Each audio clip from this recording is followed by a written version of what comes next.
Please enter your PIN followed by pound.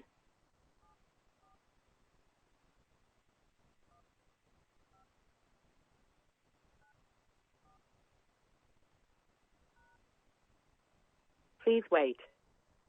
This conference is being recorded.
Hello, அடியன் சுவாமி இருக்கலாம்.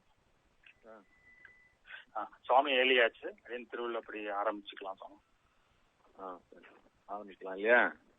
ஆரம்பிக்கலாம் அடியன். வேதாந்த லக்ஷ்மணமுனீந்திர கிருபாத்போதம் ஆத்பாதயுக்மதரதீர்பங்கராஜம் ஸ்ரயந்த யுக்மகிருத பூரி பரிஸ்ரமந்தம் ஸ்ரீரங்கலக்ஷ்மணமுனிம் சரணம் சுவந்தே. என்னும் இருதந்தளித்தவரை சரணம் புக்கோ யானடைவே அவர் குருக்கள் நிறை வணங்கி பின்னருளால் பெரும்போதோர் வந்த வள்ளல் பெரியனம் வியாழ வந்தார் வணக்கால் நம்பி நன்னெறியை அவர் குறைந்த உயர் கொண்டார் நாதமுனி கடகோவன் சேனிநாதன் இன்னும் முதல் திருவாழியன் இவரை முன்னிட்டு எம்பெருமாறுடைய நடைகின்றேனே.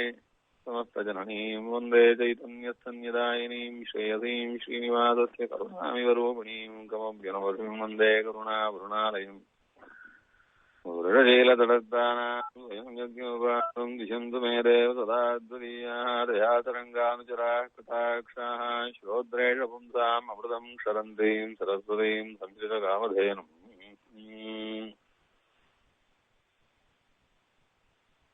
ஸ்ரீமத் ஸ்ரீவாத யோகீஸ்வர பதவினதல்லப்த வேதாந்த யுக்மோ ஸ்ரீபாதோ தேவி ராமானுஜவனிதலகாரம் ஸ்ரீமத் ஸ்ரீவாத ராமாபதமுனி மணே பிராப்த மோக்ஷான் ஸ்ரீமந்தம் ஸ்ரீமத் வேதாந்த ராமானுஜயதி நிருபதிம் சம்ஸ்ரயே ஞானவாத்திம். நம்முடைய பிரபத்தி சம்பிரதாயம் பெருமாள் தொடங்கி வைத்து பெருமாள் தாயார் விஸ்வக்சேனர் நம்மாழ்வாருக்கு பிறகு ஸ்ரீமன் ஆசமுனிகள் உயக்கொண்டார் மணக்கால் நம்பி ஸ்ரீ ஆளவந்தார் பெரிய நம்பிகள் ஸ்ரீபாஷ்யக்காரர் பர்யந்தமாக அத்தியுதமான மகோன்னதமான இந்த பரம்பரை ஆச்சாரிய பரம்பரையை ரொம்ப விசேஷமாக அனுபவிச்சோம்.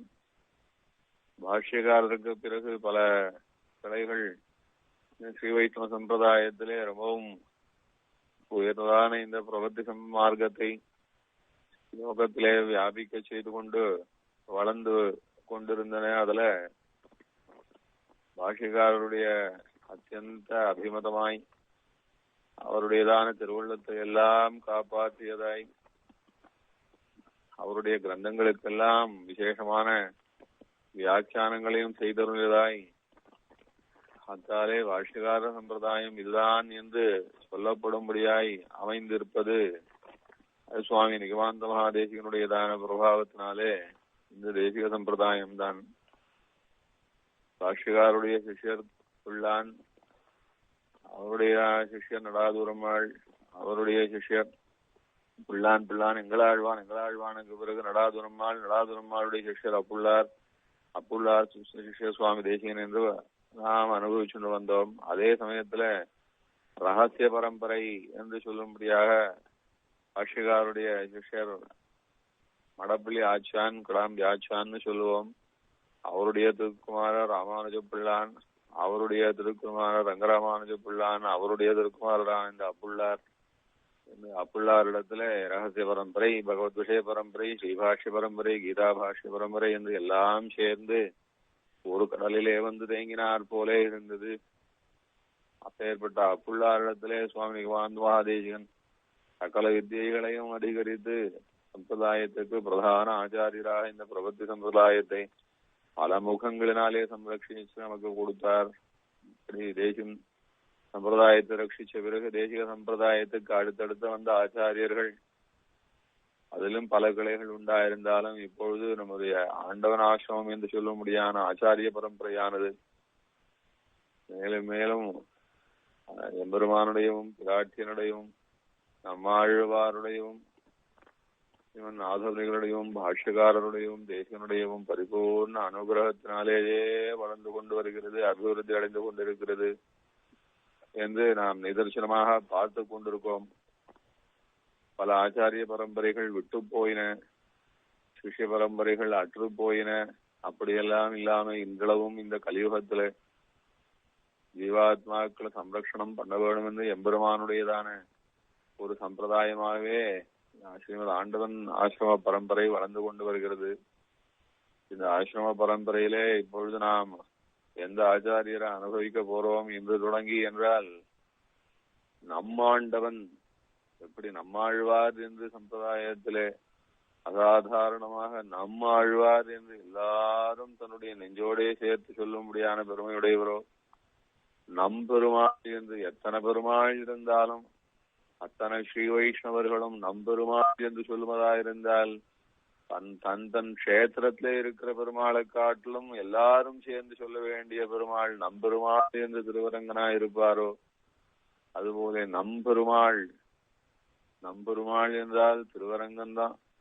எந்த ஊரிலே இருந்தாலும், எந்த கஷேத்திரத்தை சேர்ந்தவாளாயிருந்தாலும், அங்கே அவரவர்கள் அனுபவிக்கிற அவாவாளுடைய எந்த மூர்த்தியாயிருந்தாலும் சமஸ்த பேரும் நம்பெருமாள் என்று சொல்லும்படியாக திருவரங்கன் இருக்கிறார் போலே 12 ஆழ்வார்கள் உண்டு.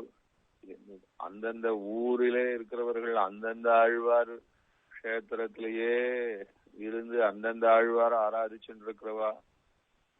உதாரணமா திருவாலை திருநகரி திருக்குறையில் ஒரே இருக்கிற திருமங்கை ஆழ்வாரிடத்திலே வியாமோகிச்சு அந்த கஷேத்திரத்திலேயே பிறந்து அப்படியான பாக்கியம் பண்ணி கைங்கரியம் பண்றவாளும் கூட நம்ம ஆழ்வார் என்று சொன்னால் குருகோச்சடகோபனைத்தான் சொல்லுவாளே.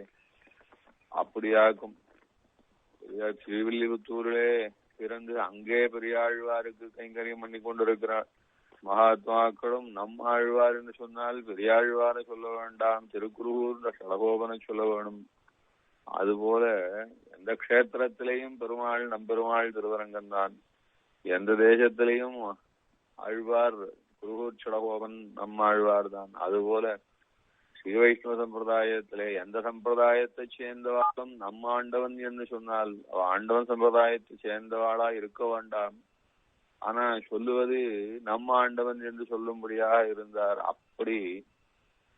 அப்படி ஒரு வசத்தியான சகல பேரோடையும் ரொம்பவும் அபிமானத்தோட ரொம்பவும் பாசத்தோட அதே சமயம் எல்லாரிடத்திலும் அனுகிரக புத்தியோட எல்லாரும் தன்னுடைய நெஞ்சத்திலே ஆண்டவன் என்று சொன்னால் வெறும் ஆண்டவன் சொல்லக்கூடாது, நம்ம ஆண்டவன் என்று சொல்ல வேணும் என்று ஆசைப்படும்படியாக இருந்த உத்தமோத்தமரான மகானுபாவரான ரொம்ப மகாத்மாவான பழுத்த பழம் என்று சொல்ல வேணும். ஆத்ம ஜானத்தினாலும் பரிபூர்ண வைராகியத்தினாலும் எல்லாருக்கும் நன்மையே நினைக்கக்கூடியதான அந்த பரிசுத்தமான ஹிருதயத்தினாலும் உத்தமமான ஆச்சாரியத்துவத்தை வகிச்சதனாலையும் ஏற்பட்ட ரொம்ப வசதியான ஸ்ரீமத் ஆண்டவனை நாம் மேற்கொண்டு அனுபவிக்க போறோம். நம்ம ஆண்டவன் என்றால் தேரழுந்தூர் ஆண்டவனுக்கு திருநாமம். ஆண்டவன் பரம்பரையிலே வழுத்தூர் ஆண்டவன், திருத்துறப்பூண்டி ஆண்டவன், பெரிய ஆண்டவன், சின்ன ஆண்டவன், காடந்தேத்தி ஆண்டவன் என்று 5 ஆச்சாரியால பார்த்தோம். தேரழுந்தூர் ஆண்டவனுக்கு பிறகு இப்பொழுது வர்த்தமான ஸ்ரீமுஷ்ண ஆண்டவன் வரைக்கும் 5 ஆண்டவன்கள் பார்க்க போறோம், அனுபவிக்க போறோம். இந்த ஆண்டவன் பரம்பரை என்று இப்பொழுது 11 ஆச்சாரியர்களை நாம் சேவிச்சிருக்கோம். இந்த 11 ஆச்சாரியர்களுக்கு நடு ஆச்சாரியராய் 6வது ஆண்டவன் என்று சொல்லும்படியாக நடுநாயகமாய் இன்றளவும் இருக்கக்கூடிய ரொம்ப பரிபூர்ணமான ஒரு வசந்த ஒரு பகவத் பக்தரே என்று சொல்லுவதை விட பரிபூர்ணமான அந்த பகவத் விஷயமே ஒரு வடிவம் என்று சொல்ல வேணும் என்னும்படியான ஸ்ரீமத் தேரழுந்தூர் ஆண்டவனை நாம் அனுபவிக்க போறோம். தேரழுந்தூர் ஆண்டவன் எதனாலே இப்படி விசேஷமான சில வார்த்தைகளுக்கெல்லாம் உரியவராயிருக்கார் என்று சொன்னால், முன்னுள்ள ஆச்சாரியர்களை நாம் ஞானிகளாக பார்த்தோம், நல்ல மகாத்மாக்களாக பார்த்தோம், ரொம்ப வசந்த அனுஷ்டானத்தோடையவர்களாக சேவிச்சோம். சிஷ்யர்களுக்கு அனுகிரகம் பண்ணக்கூடிய, சிஷ்யர்களுடைய எந்த கஷ்டத்தையும் தீர்க்கக்கூடியவாளா இருக்கக்கூடிய ரொம்ப உயர்ந்த ஒரு அனுகிரக சக்தி உள்ளவாளாக பார்த்தோம்.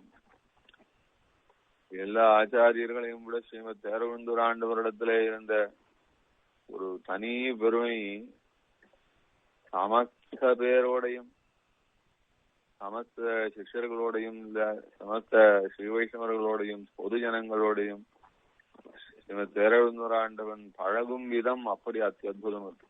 அப்படி ஒரு ஆச்சாரியர் பழக முடியும்னு நினைக்க முடியாது.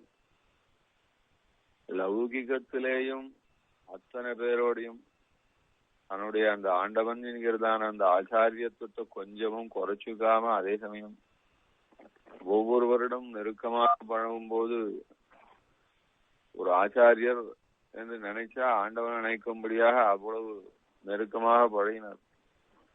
அத்தனை பேரோடையும் குழந்தை போலே பாசமாக பழகுவார். அதுதான் அங்க ரொம்ப விசேஷம். இவ்வளவு பெரிய ஆச்சாரியராக இருந்து இவ்வளவு ஞானியா இருந்து இத்தனை பேரும் கைகூப்ப வேண்டியதான ஸ்திதியில இருந்து அப்படி இருந்தவர் சேரந்தூர் ஆண்டவன் ஒவ்வொருவரையும் தான் கண்ட அத்தனை பேரோடையும் பொது ஜனங்களோடையும் ஒரு குழந்தை போலே பாசமா இருப்பார். குழந்தை போலேயே எப்படியாக்கும் ஒரு பச்சை குழந்தைக்கு ஒரு தப்பு தெரியாது, ஒரு தீங்கு தெரியாது, இன்னொருவருடைய தோஷம் தெரியாது. அது குழந்தை ஒரு ஆனந்தமான சந்தோஷமான குழந்தையானது எப்பவும் எப்படியும் கலகலப்பாயும் சந்தோஷமாயும் சிரிச்ச முகத்தோடையும் அதே சமயம் ஒரு விதமான எளிமையோடையும் விளையாட்டுத்தனத்தோடையும் எப்படி இருக்குமோ அந்த மாதிரி அவ்வளவு ஞானியாயிருந்தும் இப்படி பழகின்றிருந்தார். எல்லாருக்கும் நன்மையேதான் செய்வார், நன்மையேதான் நினைப்பார். நாம் பகவானுடைய வஸ்துவா இருந்து கொண்டு பகவானையே அனுபவிக்க வேண்டியவாளா இருந்து கொண்டு பகவானுக்கு சேஷபூதாள் என்கிற ரசத்தை அனுபவிக்க வேண்டியவாளா இருந்து கொண்டு அப்பேற்பட்ட நாம் இந்த புத்தியினாலே ஒரு தப்பு எண்ணத்தை ஏன் நாம் நினைக்கணும்? இந்த புத்திக்கு மனுஷ புத்திக்கு தப்பு எண்ணம் தகுமா? மனுஷனானவன் பகவானுடைய சொத்து, பகவானை சந்தோஷப்படுத்தி கொண்டிருக்க வேண்டியவன், அந்த சந்தோஷத்திலே நிரவதிகமான திருப்தியை அடைந்து கொண்டிருக்க வேண்டியவன் ஜீவன். இந்த ஜீவன் இந்த தன்னுடைய எண்ணத்திலே ஒரு தப்பு விஷயத்தை ஏன் கொண்டு வரணும்? இருக்கும் நாள் எம்பெருமானுக்கு உகப்பாக இருக்க வேணுமே ஒழிய நாம் லௌகிகமான சிந்தனைகளிலே தப்பான எண்ணங்களை யோசித்துக் கொண்டு ஒரு க்ஷணமும் வியர்த்தமாக்க கூடாது என்ற ரொம்ப தெளிவான பிடிவாதத்தோடு இருந்தவர் நம்மாண்டவர். அதுதான் அவருடைய சரித்திரத்திலே எல்லாரும் அனுபவிக்க போறோம். நாம் இருக்கும் நாள் ஸ்வல்பம். அழ்வார் சொன்னார் போல வேதனோர் பிராயம் நோரும் மனிதர்தாம் புகவரேனும் பாதியும் உறங்கி போகும் நின்னதில் 15 ஆண்டு வேதை பாலகனதாம் பிடிவசி மூப்புத்துன்பம் ஆதலால் பிறவி வேண்டேன் அரங்கவான் அகருளானே என்று நமக்கு ஆச்சாரியாள் இதோ மோட்சத்துக்கு கைபிடிச்சு அழைச்சுண்டு போறதுக்கு பிரபத்தி என்கிறதான ஒரு பலமான வித்தியை கொடுத்துட்டு போயிருக்கா. அவ அனுஷ்டிச்சுட்டும் போயாச்சு. நமக்கோ அதோ நெருங்கி வந்து விட்டது பரமபதம்.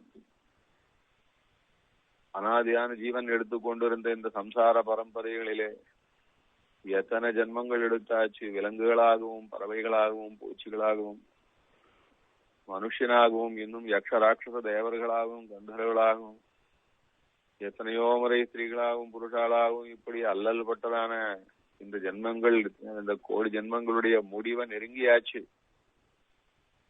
இன்னும் சில வருஷங்கள் பிரபத்தி என்கிறதான ரொம்ப பலமான வித்தியையும் ஆச்சாரியால் அனுஷ்டிச்சாச்சு. இனிமேல் இருக்கும் ஸ்வல்ப காலம், சில வருஷங்கள், அது 20, 30, 40 இத்தனை வருஷங்கள் தான் பாக்கி இருக்கு. கோடானு கோடி வருஷங்களாக ஜீவாத்மா அல்லாடினதுடைய முடிவை நெருங்கினா விட்டு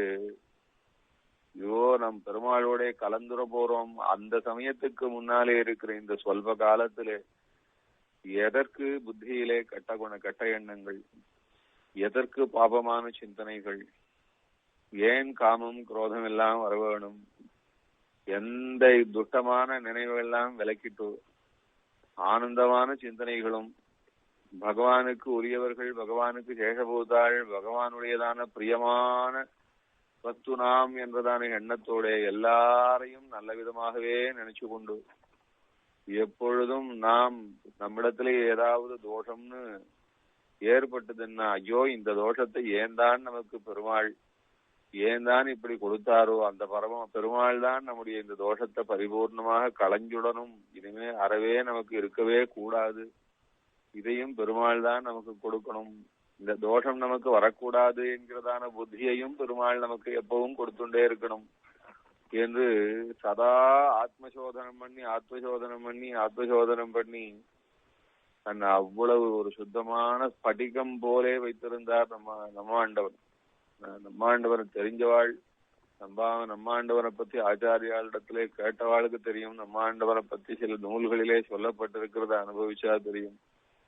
நம்ம ஆண்டவனுடையதான வைபவத்தை சில உத்தமர்கள் மகான்கள் எழுதி வைத்திருக்கிறதான வியாசங்களை படிச்சா தெரியும்.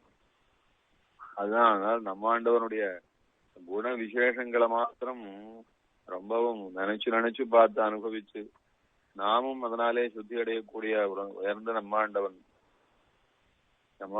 சாதிச்சாகும் என்று சொன்னார் ஆச்சாரியர். ஸ்ரீமத் ரகசிய திரைசாரத்துல 32 அதிகாரங்கள் உண்டு. 32 அதிகாரங்களிலேயும் சுவாமி தேசிகன் சரணாகதி என்கிறதான சாஸ்திரத்தை அவ்வளவு ஆழமாகவும் தெளிவாகவும் மறுக்க முடியாகவும் எதிர்வாதங்கள் செய்பவருடைய வாதங்களை எல்லாம் பொடியாக்கி கொண்டு இந்த பிரபத்தி சம்பிரதாயத்தினுடைய அந்த மேன்மையும் அதனுடையதான அந்த எளிமையும் அதனுடையதான ஆவசியகத்தையும் அது செய்யக்கூடியதான நன்மையையும் எல்லாவற்றையும் அழகழகாக விவரிச்சுட்டே போறார். இவ்வளவு அழகாக விவரிச்சுட்டு அந்த பிரபத்தியினுடையதான ஸ்வரூபத்தையும் பெருமாள் எப்படி இந்த ஜீவாத்மாவை அறவே கைவிடவே மாட்டான் என்கிறதான ஒரு உறுதிப்பாட்டையும் இந்த பிரபத்தி செய்தவர்கள் தாங்கள் இருக்க வேண்டியதான ஒரு மனோபாவத்தையும் எல்லாவற்றையும் சொல்லி இந்த ஸ்ரீமத் ரகசிய திரைசாரத்தினுடையதான அந்த அழகையெல்லாம் அனுபவிச்சவாளுக்கு தெரியும். அதுல அந்த சுவாமி தேரவந்துராண்டு சாதிச்சாகும். இப்படியெல்லாம் இந்த பிரபத்தியிலே ஆரம்பித்து முடிவு வரைக்கும் சொல்ல வேண்டிய அற்புதமான சமஸ்த விஷயங்களையும் சாதிச்சிருக்கார். அதுல ஒரு விஷயம் நடுவில் சொல்றார்.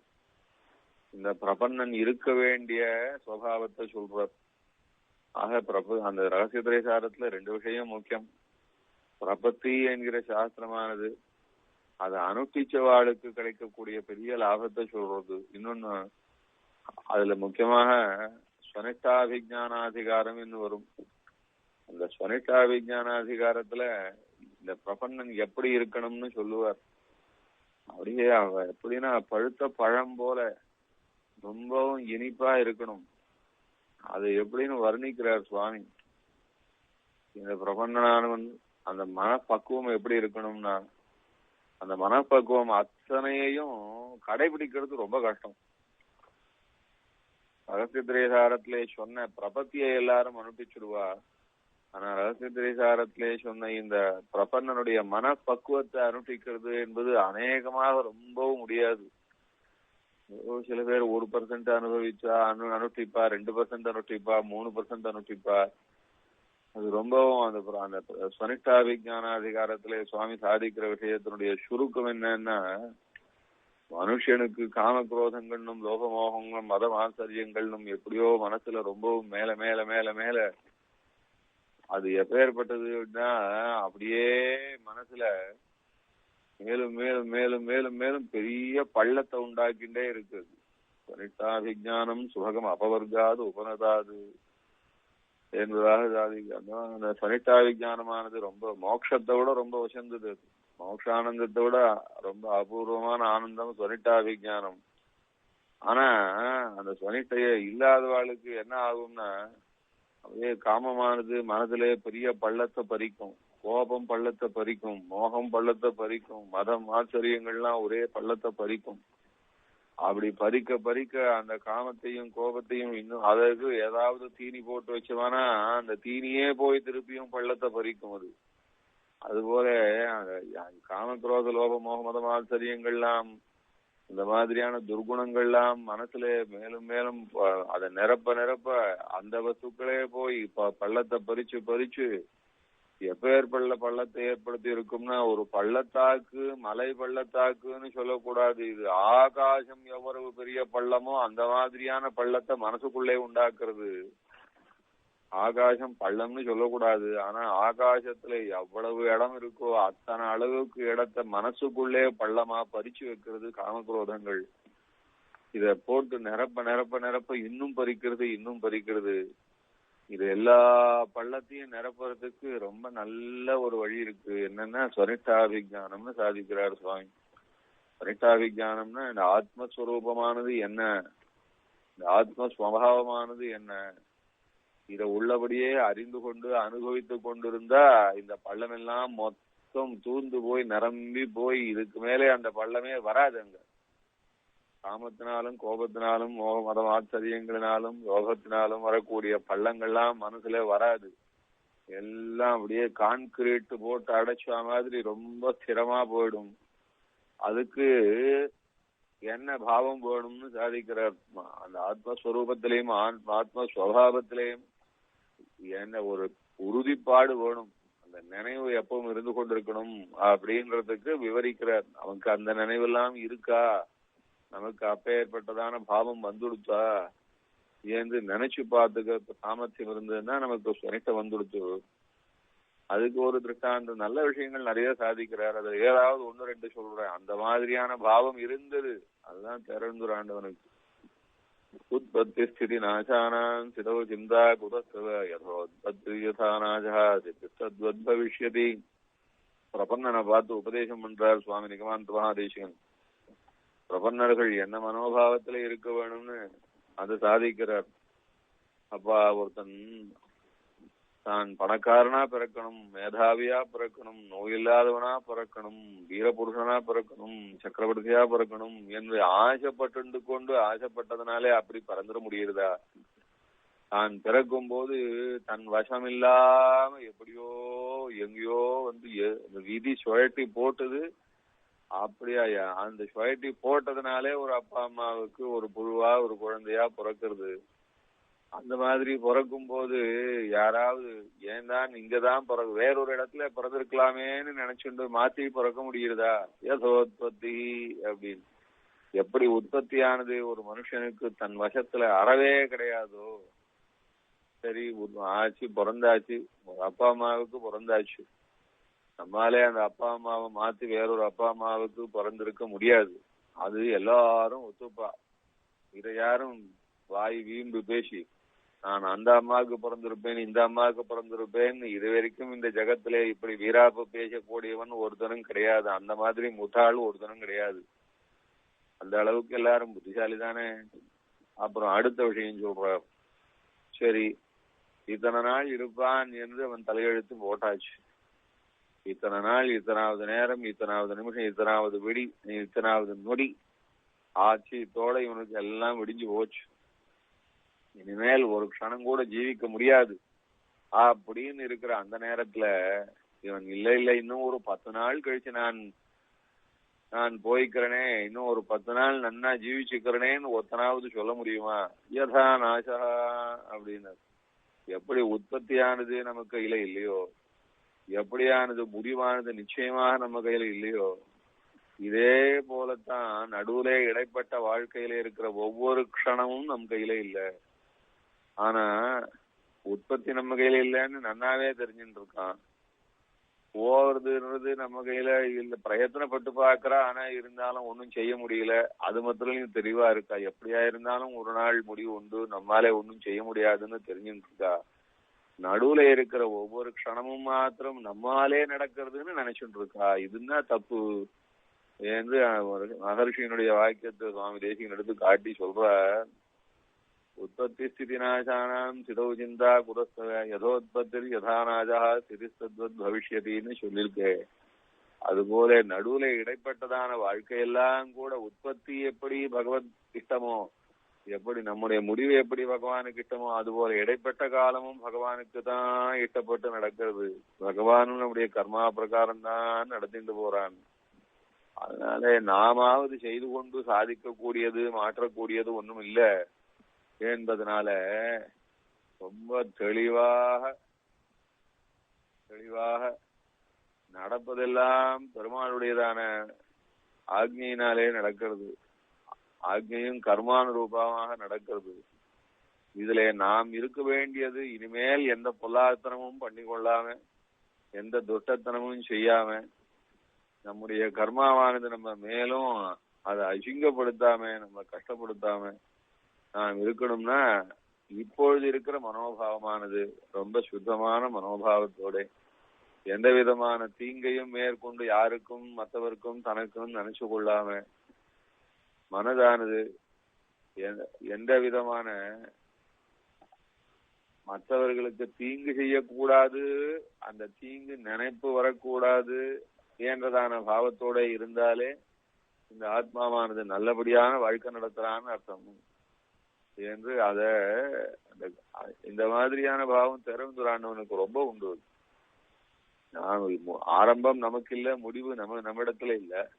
அப்போ மத்தியத்திலே இருக்கிற காலத்திலே மாத்திரம் இது ஏதோ நாம் செய்யறதா நினைச்சுண்டு நமக்காக என்று வாழ ஆரம்பிச்சு, அதற்காக மற்றவர்களிடத்திலே போட்டி போட்டு நாம் சேகரிப்போம், நமக்கு சேகரிச்சுப்போம், நமக்கு ஒரு அந்தஸ்து வேணும், நமக்கு ஒரு பணம் வேணும், நமக்கு ஒரு அதிகாரம் வேணும், நமக்கு ஒரு தனி சுகம் வேணுமாக்கும், நமக்கு என்று பிரத்யேகமாக எல்லாம் வேணுமாக்கும் என்று இப்படி ஒரு வாழ ஆரம்பிச்சு, அது நமக்குன்னு வாழ தெரியாம கடைசியில பிறர்க்கு என்று அடிமைப்பட்டு வாழ்ந்து இதெல்லாம் நம்மாலே சாதிச்சுக்க முடியல. இதை கொடுக்கிறவன் யாராவது ஒரு லௌகிக பிரபு இருப்பானான்னு பார்த்தா, அந்த லௌகிக பிரபுவனிடத்துல நமக்காக வாழ ஆரம்பிச்சு கடைசியில அவனுக்காக வாழ்ந்தாத்தான் நமக்குன்னே வாழ முடியும்னு அந்த லௌகிக பிரபு நமக்கு கொடுக்கக்கூடிய உபகாரங்களும், அவன் கொடுக்கக்கூடிய திரவியங்களும் இல்ல, அவன் கொடுக்கக்கூடியதான சகாயங்களும், அவன் கொடுக்கக்கூடியதான சில நல்வாதி, இதுக்கெல்லாம் ஆசைப்பட்டு கொண்டு நமக்குன்னு வாழ ஆரம்பிச்சு கடைசியில பிறர்க்குன்னு வாழ முடியாத இந்த அவலம் என்னத்துக்கு? நமக்கு என்று வாழ்வது ஆழ்வார் சொல்லி கொடுத்தா போலே பெருமாளுக்குன்னு வாழ்ந்தாத்தான் நான் நமக்குன்னு வாழ்றோம்ன்றது உண்மையான அர்த்தம். இதுதான் ஆத்மாவுக்கு அழகு. அது தனக்கே எனக்குள் மீதே எனக்கே கண்ணனை ஆண்கொள் சிறப்பே. அந்த பெருமாளுக்குன்னு வாழ்வதுதான் நமக்குன்னு வாழ்வது. இந்த சூக்ஷ்மம் தெரியலையே என்று நம்மாழ்வார் ரொம்ப சோகிக்கிறார். சொன்னால் விரோதம் இது ஆகிலும் சொல்லுவன் கண்ணினோ அப்படின்ற பதிகத்திலே சாதிக்கிறார். நமக்குன்னு வாழ்ந்தா அது உண்மையா எப்ப தெரியுமா? அது பெருமாளுக்குன்னு வாழ்ந்தாதான் நான் நமக்குன்னு வாழறோம்னு அர்த்தம். இல்ல நமக்கு என்று மட்டும் வாழ ஆரம்பிச்சோம்னா நான் நமக்குன்னு வாழல, அது பிறருக்குன்னு வாழ ஆரம்பிச்சிடுறோம். நம்ம மனைவிக்காக வாழ்றோம், மக்களுக்காக வாழ்றோம், குடும்பத்துக்காக வாழ்றோம், உறவுக்காக வாழ்றோம், நண்பர்களுக்காக வாழ்றோம், எஜமானர்களுக்காக வாழ்றோம், தெரிஞ்சவர்களுக்காக வாழ்றோம். என்ன அவளுடைய திருப்திக்காக, அவளுடையதான ஒரு அவளும் நம்மளை மதிக்கணும்னும் அவளுடையதான சௌகரியங்களும் தான் நமக்கு வேணும்னு சொல்லி இப்படி நமக்குன்னு வாழ ஆரம்பிச்சு பிறர்க்குன்னே வாழும் வாழ்க்கை இருக்க, அந்த வாழ்க்கை ரொம்ப தப்பு. நமக்குன்னு வாழ்ந்த பகவானுக்குன்னு வாழ்ந்தாத்தான் நாம உண்மையாக நமக்குன்னே வாழறோம். ஏன்னா பகவானுடைய அனுகிரகத்தையும் பகவானுடையதான பிரீத்தியையும் நாம் அனுபவிக்கும் போதுதான் நாம் உண்மையாக ஒரு சந்தோஷத்தை அனுபவிக்கிறோம். அப்ப அந்த சந்தோஷத்தை நாம் அனுபவிச்சாத்தானே நமக்குன்னு வாழ்ந்தா போலே ஆகும். அதனால பரிசுத்தமான சந்தோஷம்னு இருக்கு, மற்றவர்களுக்காக வாழக்கூடியதான சந்தோஷம் பரிசுத்தமான சந்தோஷம் இல்ல. அது அசாஸ்வதமானது. இன்னும் நமக்கு நிறைய கர்மாக்களை சேர்த்து கொடுக்கக்கூடியது. அதற்காக நிறைய தப்புகளை பண்ண வேண்டி இருக்கும். அதனால மற்றவர்க்குன்னு வாழாததாயும் பெருமாளுக்கு என்று வாழ்ந்து தப்பில்லாத வாழ்க்கை வாழ வேண்டியதாயும் இருக்க வேண்டிய இந்த சந்தர்ப்பத்திலே இந்த ஜீவாத்மாவானவன் ஏதோ நமக்கு வாழ ஆரம்பிச்சுட்டோம், நமக்கு ஒரு துணி வந்துடுச்சு, நமக்கு ஒரு காரியம் இருக்கு என்று மேற்கொண்டு தானே தன் வாழ்வை நடத்திட்டு போறா போலே ஒரு தப்பான வாழ்க்கை வாழ்வது தப்புன்னு இந்த ஸ்லோகத்துல வருது. அதனாலதான் இந்த சுவாமி தேசிகன் இப்படியான ஒரு நல்ல ஸ்லோகங்கள் எல்லாம் எடுத்து சொனிட்டாபிஞானத்துல சாதிக்கச்சே சொல்றாருப்பா. ஆத்மாவானது ரொம்ப காமக்ரோதங்களுக்கு அடிபட்டு போறது.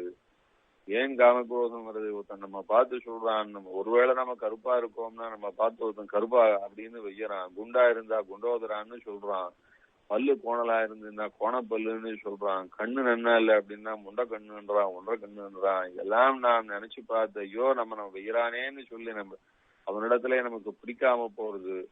ஆனா உண்மையில என்ன விஷயம்னா அவன் என்ன நம்ம ஆத்மாவை பார்த்தா சொல்றான், நம்ம ஆத்மாவை பார்க்கிற சாமர்த்தியம் அவனுக்கு ஏது? இந்த சரீரம் இது வந்து போற சரீரம், இது வந்து போற சரீரம். நான் ஒரு ட்ரெயின்ல ஏறி வந்தோம், அந்த ட்ரெயின்ல எங்கேயோ ஓட்டை இருந்தது, இறங்கியாச்சு அப்படின்னா அந்த ட்ரெயின்ல ஓட்டை இருந்தது. நீ வந்த ட்ரெயின்ல பெரிய ஓட்டை இருக்கு தெரியுமா? என்ன பெரிய ட்ரெயின்ல வந்துட்டா அப்படின்னு இன்னொருத்தன் கேட்டா, எனக்கு என்ன வந்தது, அந்த ட்ரெயின் ஓட்டையா இருந்தான்னா என்ன, ஏறியாச்சு இறங்கியாச்சுன்னு போறா போல. இந்த சரீரத்தோட நமக்கு என்ன பெரிய உறவு இருக்கு, வந்து போற சரீரமாச்சு அது அப்படின்னு.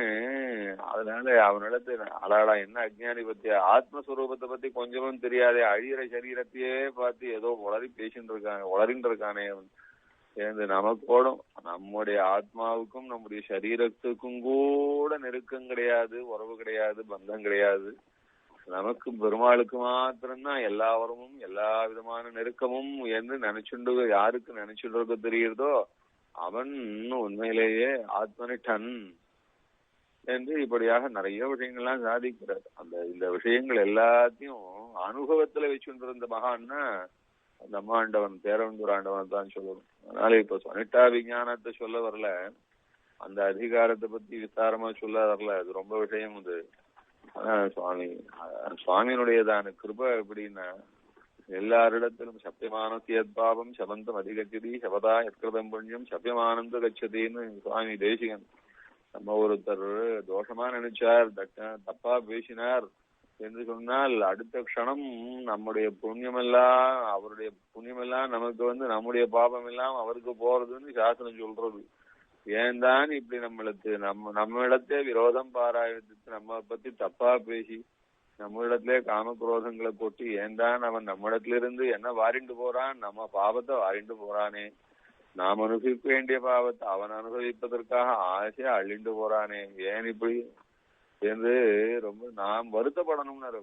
நம்ம ஒருத்தனை திட்டினான்னா அவனிடத்துல கிருபையோட நாம் வருத்தப்படணும். யோ பாவம் ஆத்மத்ரோகம் அமரியாதம் ஊகம் உச்சிதத்வதம் சுத்தராமனுகம்பேதா நரகாத்யுஷ்மதிந்தனம். பாபம்னா என்ன, பாபம்னா அது அநேகமா நரகத்துல கொண்டு போய் அவனை வாட்டுறதுக்குன்னு இருக்கிறதான ஒரு உபாயம் தானே பாபம்ன்றது. அந்த பாபம் நம்மிடத்துல இருக்குச்சு, இவன் கொண்டா எனக்கு தான் ஓணும், நான் தான் உன் கஷ்டத்தை எல்லாம் நரகத்துல போய் அனுபவிக்கணும், அதுக்காக உன் பாவத்தை எல்லாம் கொண்டா எனக்கு நான் பிடிங்கிட்டு போறேன் அப்படின்னு சொல்றா போறேன்னா அவன் நம்ம அனாவசியமா தூஷிச்சுட்டு பாபத்தை எல்லாம் பிடிங்கிட்டு போய் அவன் எதுக்கு, ஐயோ பாவம் நரகத்திலே இவனை போட்டு எரிக்கிறதுக்கு வேண்டியதான கொள்ளிக்கட்டிய இவனே வாங்கி இங்கேருந்து நரகத்துக்கு இங்கேருந்து பார்சல் பண்ணி அனுப்பி வைக்கிறானே, ஏன் தான் இப்படி பண்றானோ இவன் அப்படின்னு நம்மிடத்திலே நம்மிடத்திலே தூஷிக்கிறவனிடத்திலே இந்த மாதிரியான கிருபை இருக்கணும் அப்படின்னு சுவாமி சாதிக்கிறார். இந்த மாதிரி எல்லாம் மகாத்மாக்களை பார்க்க முடியாது, மனுஷால பார்க்க முடியாது. நம்ம பார்த்து கோவிச்சு வைக்கிறவாள் உடனே அப்படியே அவனை நிர்மூலமா போயிட மாட்டானா அப்படின்ற அளவுக்கு கோபம் வருமோ இல்லையோ, அதுக்கு ரிவர்ஸா சொல்றாரு சுவாமி தேசிகன். அந்த மாதிரி எதுக்காகனா இப்படி ரொம்ப கனிந்த ஹிருதயத்தோட எல்லாரிடத்திலும் நெருக்கமான பாசத்தோட எல்லாரையும் அனுகிரகிச்சு கொண்டு ஒருவன் நம்மிடத்திலே நம்ம சேவிக்க வரான்னு அவனை பார்த்த மாத்திரத்தினாலே ஐயோ பாவம் இவனுக்கு என்ன கவலையோ என்ன குழப்பமோ, ஆச்சாரியால சேவிச்சா இவனுக்கு ஒரு நன்மை கிடைக்குமே என்று ஏங்கி கொண்டு வரான். அவனுக்கு பெருமாள் நல்லதை செஞ்சு கொடுக்கணும் என்று ஒவ்வொருவரையும் கடாட்சிக்கும் போது அந்த பார்வையில அந்த க்ஷேம புத்தி மாத்திரம் இருந்ததுனாலே இப்படி ரொம்ப விலட்சணமான இருந்த ஆச்சாரியன்னு சொன்னா நம்ம ஆண்டவனை சொல்லுவோம். அப்பேற்பட்ட நம்ம ஆண்டவனுடையதான வசந்த சரித்திரம், வசந்த சரித்திரத்தை நாம் இன்னிலிருந்து கேட்க போறோம். இது நம்ம ஆண்டவன் நம்முடைய ஆச்சாரிய பரம்பரையில 5வது ஆண்டவன். சாதாரணமா ஆச்சாரியால் ஆண்டவனை பத்தி ஆரம்பிச்சு அவளுடைய குணாதிசயங்களை அப்பப்ப சரித்திரத்துக்கு மத்தியத்திலே சொல்ற வழக்கம், அதெல்லாம் நீங்க ஏற்கனவே நிறைய அனுபவிச்சிருக்கீர்கள். ஆனா நம்ம ஆண்டவனை பத்தி நினைச்சா சரித்திரத்தை சொல்றதுக்கு முன்னாடி அவருடைய கல்யாண குணங்களை சொல்லணும்னு அப்படி மனசானது தானே தாவருது. அந்த மாதிரியான ஒரு ஆச்சரியமான ஆச்சாரியர்.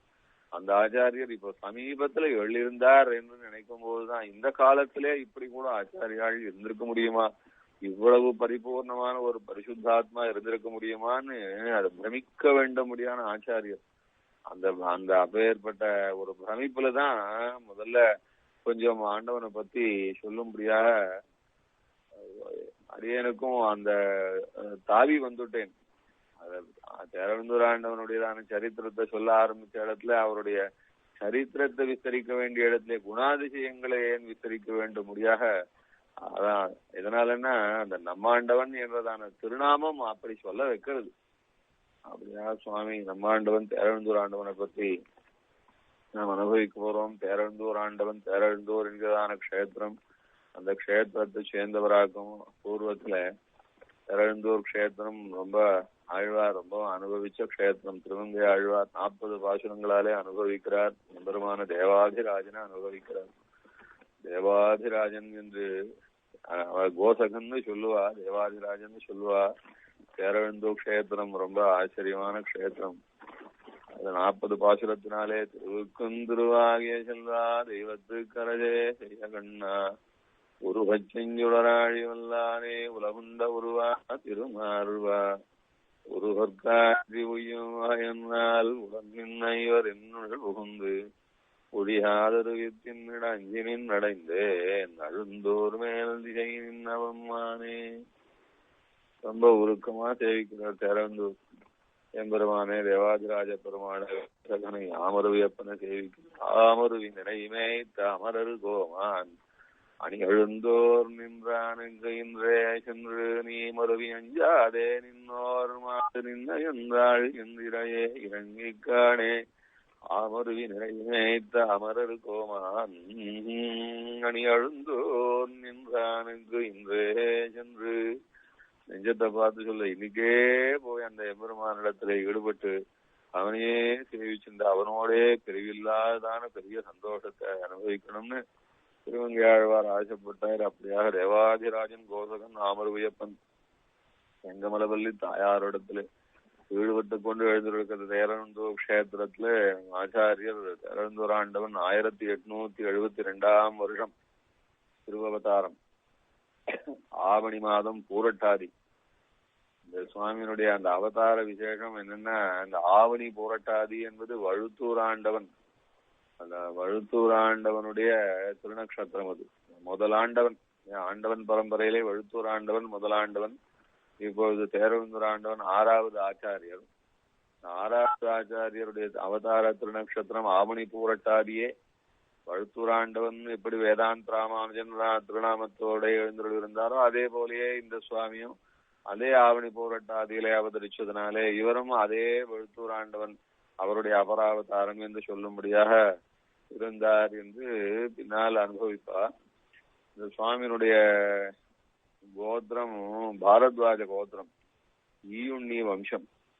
அங்க ஸ்ரீனிவாசாச்சார்னு ஒரு சுவாமி, அந்த சுவாமிக்கு திருக்குமாரராக பிரஜோத்பத்தி வருஷம் அவதாரம். பிரஜோத்பத்தி வருஷத்துல அவதாரம் ஆவணி மாதம் பூரட்டாதியில. இந்த சுவாமியினுடைய திருத்தகப்பனார் சுவாமிக்கு தகுந்த காலத்திலே தேரழுந்தூரிலேயே எழுந்தருள் இருந்து தேரழுந்தூரிலேயே இவருக்கு வித்யாபியாசங்கள் சிறு வயசுல உபநயனாதிகளும் பண்ணி வச்சு வேதாத்தியனம் சொல்லி வச்சு காவிய நாடகங்களையும் சொல்லி கொடுத்து கொண்டு இந்த மாதிரியாக எழுந்தருள் இருந்தார் சுவாமி. சின்ன வயசுலயே ரொம்ப அந்த வித்யாபியாசத்துல ரொம்ப சூரரா இருந்தார். சுவாமிக்கு 10 வயசுல சுவாமியினுடைய திருத்தகப்பனார் இவரை அழைத்து கொண்டு வந்து பெரியாண்டவனிடத்துல அன்வயம் பண்ணி வச்சார். அதான் அந்த தனியன்லயே பார்க்கலாம். ஸ்ரீமத் ஸ்ரீவாத யோகீஸ்வர பதவினதம் லப்த வேதாந்த யுகம் என்பதா வருது பாருங்க. அந்த தேரழுந்தூர் ஆண்டவனுடைய தனியன்லயே சுவாமி பெரியாண்டவரிடத்திலே சமாசிரீனமானவர். அது ரொம்ப ஆச்சரியமான பெருமை. அது 1872 திருவவதாரம். 1884 பெரியாண்டவன் திருநாட்டுக்கு எழுந்தருளினார். பெரியாண்டவன் திருநாட்டுக்கு எழுந்தருளும் போது தேரழுந்தூர் ஆண்டவனுக்கு 12 வயசு, 12 திருநக்ஷத்திரம். அதுக்கு முன்னாடியே ஒரு 2 வருஷம் முன்னாடியே சுவாமிக்கு பெரியாண்டவனிடத்துல சமாசிரணமாகி இருந்தது. அந்த சின்ன குழந்தையா இருக்குச்சு. அந்த சின்ன பையனுக்கு பெரியாண்டவன் விசேஷமா கடாட்சம் அனுகிரகிச்சாச்சு. அது சுவாமியும் வித்யாபியாசங்கள் எல்லாவற்றையும் முதல்ல தேரழுந்தூர்லயே பெரியவாளிடத்திலே தன்னுடைய திருத்தகப்பனாரிடத்திலே கிரகிச்சுண்டிருந்தார். அதுக்கப்புறம் இன்னும் மீமாம்சா சாஸ்திரம், நியாய சாஸ்திரம், வியாக்கரணாதி சாஸ்திரங்கள்லாம் வாசிக்கிற வழக்கம். இந்த சாஸ்திரங்களை எல்லாம் ரொம்ப விடுன்னு சின்ன வயசுல 13 வயசுக்குள்ளேயே ரொம்ப கஷ்டம். அது இப்படியான சாஸ்திரங்கள் எல்லாம் வாசிக்க ஆரம்பிக்கிறதுக்கே 13-14 வயசு ஆகும். அப்பதான் கொஞ்சமாவது சொன்னா புரியும். சாஸ்திரமும் ரொம்ப கஷ்டமான விஷயமா இருப்பதுனால அந்த 13 வயசுக்குள்ள வாசிக்க முடியாது. ஆனா சுவாமியினுடைய மேதாவிலாதும் பெரியாண்டவனுடைய அனுகிரகத்தினால சுவாமி 13 வயசுக்குள்ள, அதான் இங்க விசேஷம், 13 வயசுக்குள்ள இந்த சாஸ்திரங்கள் எல்லாம் பரிபூர்ணமாக நல்ல பெரிய வித்வான்களிடத்திலே வாசிச்சுட்டார். அதான் விசேஷம். மீமாம்சா சாஸ்திரம், தர்க்க சாஸ்திரத்துலாம் 13-14, இன்னும் கேட்டா 16 வயசுக்கு மேலதான் பிடிபடும். அது மீமாம்சா சாஸ்திரம் 16 வயசுக்கு மேலதான் பிடிபடும்.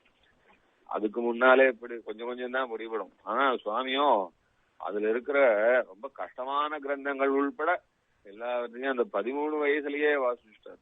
எப்படி சுவாமி தேசிகனுக்கு சிறு வயசுலயே எந்த விஷயத்தை சொன்னாலும் நல்லா பளிச்சுன்னு அதுக்கு மேற்கொண்டு சகல அர்த்தங்களும் புரியுமோ அதுபோல சுவாமியும் எழுதியிருந்தார். 13 வயசுலயே முடிச்சு விட்டார்.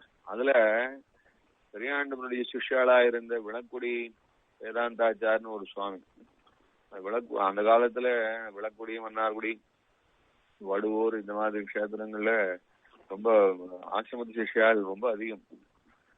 அங்க சுவாமி இந்த விளக்குடி வேதாந்தாச்சார்ன்ற ஒரு மகானிடத்துல பரிபூர்ணமான சாஸ்திரங்கள்லாம் வாசிச்சார் அவர். அப்புறம் வாசிச்சார். அப்பெல்லாம் அது ஒரு கிளார் அந்த காலத்துல. சாஸ்திரம் வாசிச்சவான்னா புதுக்கோட்டை சதசு, மைசூர் சதசு, இதெல்லாம் ராஜ சதசு. அந்த புதுக்கோட்டை ராஜாவினுடைய சதசு, மைசூர் ராஜாவினுடைய சதசு, அங்கெல்லாம் பெரிய பண்டிதாளை வச்சு ராஜாக்கள் அப்பொழுது ரொம்ப சன்மானிச்சுருந்தா. அதனால வித்வத் சதசு நடக்கும். அது மாதிரி வேத சதசு நடக்கும், வேதாந்த சதசு நடக்கும், மற்ற சாஸ்திரங்கள்லயும் சதசெல்லாம் நடக்கும். இப்படி ஒரு காலம் அது. அந்த காலத்துல அப்படி அந்த வித்தியைகள் எல்லாம் அபிவிருத்தி பண்றதுக்கும் வித்வான்களை கௌரவிக்கிறதுக்கும் அந்த ராஜாக்களுக்கும் அது ஒரு ரொம்ப சந்தோஷமான ஒரு பொழுதுபோக்கா இருந்ததுனால இதெல்லாம் ஒரு சத்காரியமா நடந்துட்டு இருந்தது. அதனால வித்வான்களுக்கு எல்லாம் ஒரு பிளார். புதுக்கோட்டை ராஜசதஸ்ல போனா பேர் வாங்கணும், மைசூர் ராஜசதஸ்ல போனா பேர் வாங்கணும். அப்பதான் அவளுக்கும் ஒரு திருப்தி. அதனால சுவாமி சிறு வயசுல அந்த 13-14 வயசுலயே புதுக்கோட்டை ராஜசதஸுக்கு போனார், மைசூர் ராஜசதஸுக்கு போனார். அதெல்லாம் பரீட்சை கொடுத்தார். ரொம்ப ஆச்சரியமா பிரமாதமா தேறினார் அவர்.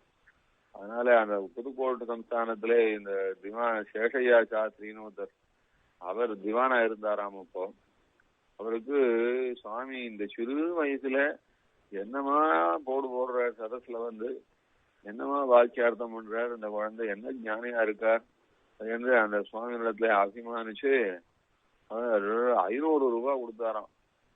500 ரூபான்றது 1886 சொல்றது. 1886 500 ரூபான்னா பாத்துக்கணும். இன்னைக்கு எத்தனை வருஷம் ஆச்சு? சுமார் 125-135 வருஷத்துக்கு முன்னால 500 ரூபாய் சம்பாவனை, அதுவும் வித்வத் சம்பாவனை, அதுவும் குழந்தைக்கு 14 வயசு குழந்தைக்கு வித்வத் சம்பாவனை. அவ்வளவு பெரியவா எத்தனை 60, 70, 80 வயசு வித்வான்கள்லாம் கௌரவமா அங்க வித்வத் பரீட்சையெல்லாம் நடத்தி வச்சு நடந்து அப்படி அவா சம்பாவனை வாங்கினா கூட இவ்வளவு ரூபாய் வாங்க முடியாது. அப்பேற்பட்டதுக்கு இந்த குழந்தைக்கு 14 வயசு குழந்தைக்கு 500 ரூபாய் சம்பாவனை கொடுத்தாராம். அந்த வித்வத் சம்பாவனை நான் எதுக்காக சொல்றேன், சேரவிந்தூர் ஆண்டவருடைய அந்த ஞான பாகம் அந்த ஒரு சிறு வயசுல ஒரு ராஜ சதத்துல போய் எப்படி அந்த காலத்துல ஆள வந்தார், சிறு வயசுல போய் அந்த ராஜ சதத்துல அந்த ஆட்சி ஆழ்வான ஜெயிச்சாரோ அது மாதிரி சுவாமி 14 வயசுல ராஜ சதத்துல அவ்வளவு பெரிய பிரச்சண்ட பண்டிதாள். அப்பெல்லாம் எல்லாரும் இப்ப எப்படி எல்லாரும் சாஃப்ட்வேர்ல ரொம்ப ரொம்ப ரொம்ப அதிசயங்கள்லாம் உண்டாகும். இன்ஜினியரிங் ஃபீல்டுல, டாக்டர் ஃபீல்டுல நம்ம ஸ்ரீ வைஷ்ணவெல்லாம் ரொம்ப ஆச்சரியமான ஒரு படிப்பும் படிச்சு ரோகத்தையே பிரமிக்க வைக்கிற அளவுக்கு புது புது விஷயங்கள்லாம் கண்டுபிடிச்சு அது ரொம்ப விசேஷமா இருக்காளோ இவாளெல்லாம் இந்த மாதிரியான வாழெல்லாம் அந்த காலத்துல அவளுடைய மூதாதையர்கள் எல்லாம் வேதாந்தத்துல சாஸ்திரத்துல அவள அதே மாதிரி அவள்லாம் புத்திசாலியா இருந்து அந்த படிப்புல அவள்லாம் ரொம்ப கெட்டிக்காராளா லோகமே பிரமிக்கும்படியா இருந்த காலம் அது. அந்த காலத்துக்கும் இந்த காலத்துக்கும் புத்தி சாமர்த்தியம் ஒன்னும் குறையல. இன்னும் கேட்டா இப்ப இருக்கிறவாள்லாம் நிறைய வாசிச்சு நிறைய புத்திசாலியாக நிறைய கண்டுபிடிப்புகள்லாம் கண்டுபிடிச்சு லோகமே பிரமிக்கும் அளவுக்கு இருக்கா. ஸ்ரீ வைஷ்ணவாள் நிறைய அப்படிதான் இருக்கா. ஆனா வேதாந்த சாஸ்திரத்திலே பரிச்சயம் இல்லாம போச்சு. அதுதான் அங்க குறைய வழிய. பெருமாள் கொடுத்த புத்தி சக்தியில, சாமர்த்தியத்துல, மேதா விலாசத்துல எந்த விதமான குறவும் கிடையாது. அந்த வேதாந்த சாஸ்திரத்துல, நம்ம வைதிகமான பழக்கங்களில, அந்த வேத வேதாந்தம்னு சொல்லக்கூடிய இந்த சயின்ஸ்ல பரிச்சயம் இல்லாம புது விதமான சயின்ஸ்ல எல்லாம் பரிச்சயப்பட்டு போறா. அதனால புத்தி சக்தியை பொறுத்த வரைக்கும் ஆச்சரியப்படுறது ரெண்டும் சமானமா தான் இருக்கு. ஆனா என்ன கொடுப்பன வித்தியாசப்பட்டு போச்சு. அதான் இந்த வேதாந்தம்ன்றது அது ஆத்மாவுக்கு அனுரூபமான சாஸ்திரம். அது இந்த காலத்துல லௌகிக சாஸ்திரம்ன்றது ஆத்மா தேடக்கூடிய தர்மார்த்த காமங்கள் என்கிறதான புருஷார்த்தங்களுக்கு ஒரு சகாயமானதான சாஸ்திரமா இருக்கு லௌகிக சாஸ்திரம். மோட்ச சாஸ்திரத்துக்கு அனுகூலமா இல்லை. அது துக்கப்பட வேண்டிய விஷயம். ஆனா இருந்தாலும் புத்தி சக்தின்னு பார்த்தா எல்லாருக்கும் விசேஷமா தான் இருக்கு. இப்ப ஏற்பட்ட ரொம்ப மகா கெட்டிக்காரெல்லாம் சேர்ந்து அந்த காலத்துல மொத்த பேரும் வேதாந்த சாஸ்திரத்திலேயே மண்டி இருந்தான்னா அவ மத்தியத்துல போய் அந்த குழந்தை 14 வயசுல சாமானியமாக வாக்கியார்த்தம் பண்ணி 500 ரூபா சம்பாவனை வாங்கினார் அப்படின்னா அந்த சம்பாவனை என்ன பண்ணாரு தெரியுமோ இல்லையோ? இதெல்லாம் எங்க ஆச்சாரியன் அனுகிரகிச்சதுன்னு கொண்டு வந்து நேரம் அந்த விளக்குடி வேதாந்தாச்சாரியர்கிட்ட கொடுத்துட்டார். 14 வயசுல அவ்வளவு ஞானம் சம்பாதிக்கிறது விசேஷம். அத்தனை ஞானத்தையும் கொண்டு ராஜசதத்துல அதை பிரகாசப்படுத்தி அந்த எல்லாரையும் சந்தோஷப்படுத்தி அந்த திவானானவர் 500 ரூபாய் கொடுக்க முடியா பண்ண வைக்கக்கூடிய சாமர்த்தியம் விசேஷம். அதையும் தான் எடுத்துட்டு வந்தான்னா தான் ஆத்துல கொண்டு வந்து அப்பாவுக்கு கொடுத்து அம்மாவுக்கு கொடுத்து தான் சேகரிச்சு வச்சு அது ஒன்று பேங்க்ல போட்டு அப்புறம் கிரெடிட் கார்டுல கொஞ்சம் கொஞ்சமா எடுத்துக்கிற இந்த காலம் மாதிரி இல்லாம சுவாமி அத மொத்தத்தையும் அப்படியே எடுத்துன்னு வந்தாராம். அந்த பைசாவில ஆசை தெரியல. சின்ன வயசுல இருந்து பைசாவில ஆசை தெரியாது சுவாமிக்கு. இவ்வளவு ரூபாய் இவ்வளவு கொடுத்தா நம்ம ஆச்சாரியன் நமக்கு இவ்வளவு தூரம் சின்ன குழந்தைய இவ்வளவு வித்வானாக்கி வச்சிருக்காருன்னா அவர் எவ்வளவு பரிசிரமப்பட்டிருப்பார்.